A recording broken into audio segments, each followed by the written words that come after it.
Selamat pagi, selamat siang, selamat malam untuk kita semua yang masih setia dengan pendalaman Alkitab Channel bersama saya Pendeta Hasbulungan Sian.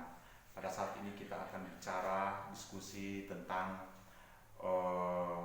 mujizat yang dilakukan Tuhan Yesus dalam Matius 20 ayat 29 sesuai dengan nats khotbah yang akan kita khotbahkan pada hari Minggu tanggal 24.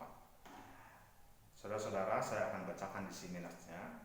Dan ketika Yesus dan murid-muridnya keluar dari Jeriko, orang banyak berbondong-bondong mengikuti dia.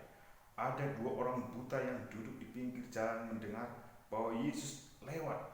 Lalu mereka berseru, "Tuhan, Anak Daud, kasihanilah kami." Tetapi orang banyak itu menegur mereka supaya mereka diam. Namun mereka makin keras berseru, katanya, "Tuhan, Anak Daud, kasihanilah kami." Lalu Yesus berhenti dan memanggil mereka. Ia berkata, "Apa yang kamu kehendaki supaya aku berbuat bagimu?"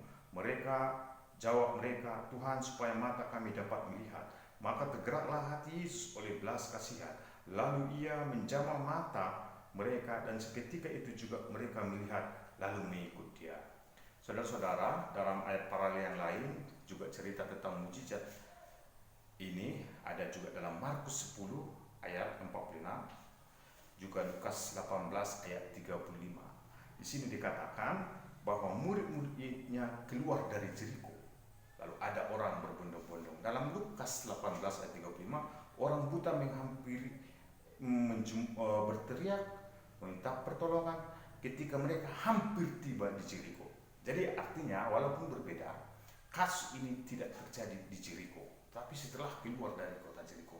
Apa yang penting kita lihat di sana, saudara-saudara? Hanya sebagai tambahan bagi kita bahwa kota Jeriko adalah kota yang pernah dikutuk oleh Joshua. Dalam Joshua 6 ayat 26, bahwa barang siapapun yang membangun kota itu, maka dia akan dikutuk. Terkutuklah engkau kota Jeriko. Barang siapapun yang membangun kota itu, dia akan dikutuk. Walau saudara-saudara yang terkasih dalam Yesus Kristus, Yesus pernah makan di sana, di rumah Zakheus, di kota Jeriko. Saudara-saudara yang terkasih, itu hanya sekedar tambahan bagi kita. Mungkin kita bisa menghubungkannya sebagai aplikasi. Apa hubungannya kota Jeriko itu? Di luar kota Jeriko atau hampir di kota Jeriko, Yesus melakukan mujizat di sana. Saudara-saudara, banyak definisi daripada mujizat, ya. Ada yang mendefinisikan bahwa mujizat itu kejadian yang berlawanan dengan hukum alam, melawan hukum alam. Artinya air bisa dibagi dua, air berubah menjadi anggur, bisa berjalan di atas air. Semua itu adalah melawan hukum alam, dan itulah mujizat yang sering kita terjadi. Ada juga orang yang mendefinisikan mujizat itu lewat sebuah proses. Ketika prestasi yang dicapainya selama ini, dia berkata, bukan karena kekuatan saya, tapi karena mujizat. Itu juga bisa kita golongkan dengan mujizat. Ada juga yang menganggap bahwa mujizat itu adalah sebuah ucapan syukur. Ada orang berkata, adalah suatu mujizat ketika saya bangun pagi, saya bisa menghirup napas yang udara yang segar. Itu adalah mujizat. Semua itu betul dan itu adalah mujizat. Kita tidak menyangka itu adalah mujizat. Saudara-saudara, yang perlu kita perhatikan adalah kata kerja yang dilakukan, yang ada pada saat mujizat itu terjadi. Yesus tidak pernah menemui, Yesus tidak pernah menawarkan mujizat. Mereka yang menerima mujizat berteriak, lalu mendekati, berusaha menemui Yesus, ya.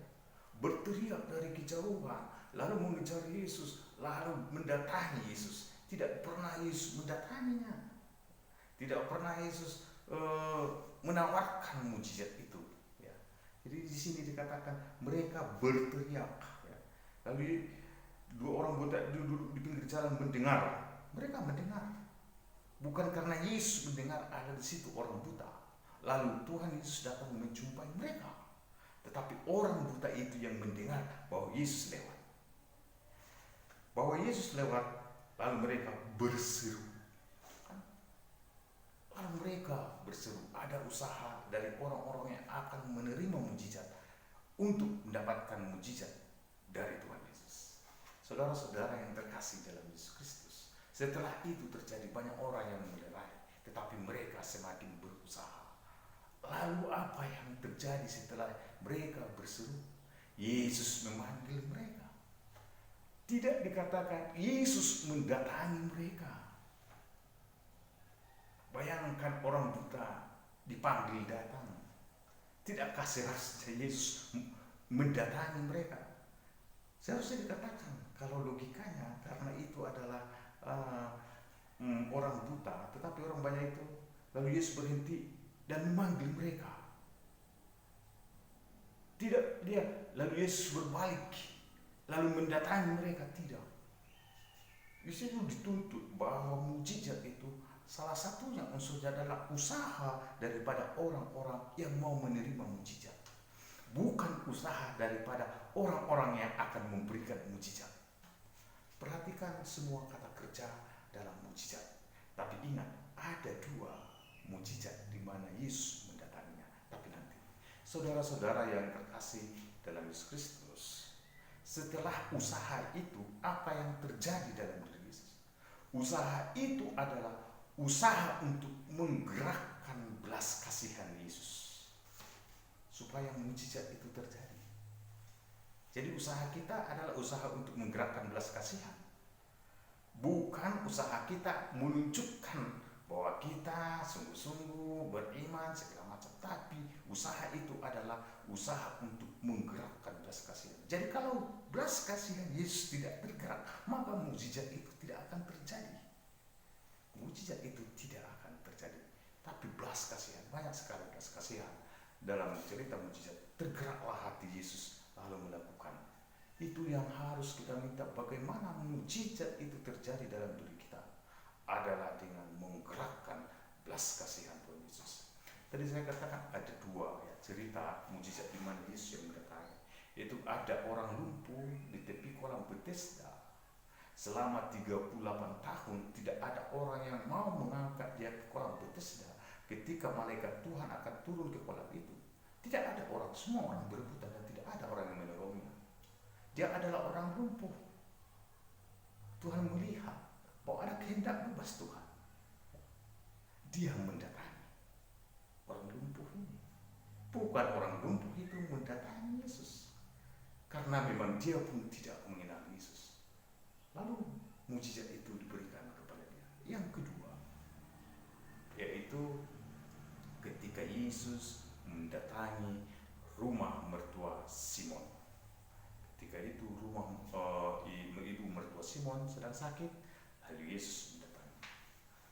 Lazarus setelah diberitahukan kepada Yesus oleh Maria, saudara-saudaranya, lalu Yesus datang menjumpainya, menyembuhkannya.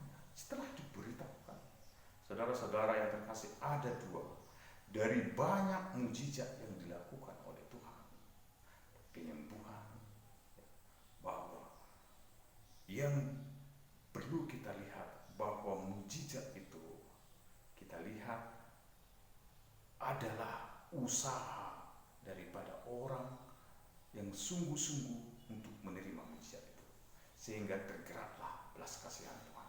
Jadi di situ kita lihat dengan kata kerja yang ada di sana bahwa bukan misi atau pekerjaan utama Yesus melakukan mujizat itu. Berbanding terbalik yang sering kita lihat pada zaman sekarang ini, justru ada pertemuan, ada ibadah, menawarkan mujizat, supaya akhirnya pelaku mujizat itu yang mendatangi orang-orang yang harus disembuhkan itu, menawarkan mujizat. Tidak ada lagi sepertinya usaha keras, teriakan yang keras dari orang-orang yang melakukan, yang ingin menerima mujizat sehingga tergeraklah belas kasihan Tuhan. Itu perlu kita lihat banyak sekali bahwa mujizat Tuhan itu terjadi karena belas kasihan Tuhan. Nama Tuhan tetap dimuliakan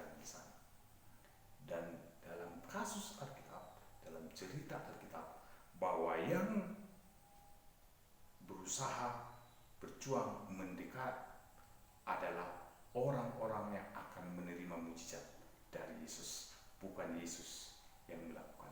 Arti pendekatan artinya bukan misi utama Tuhan Yesus melakukan mujizat, tetapi ingat bahwa setiap orang yang percaya kepada Tuhan, setiap orang sampai zaman ini menerima mujizat terbesar dari Tuhan, yaitu apa?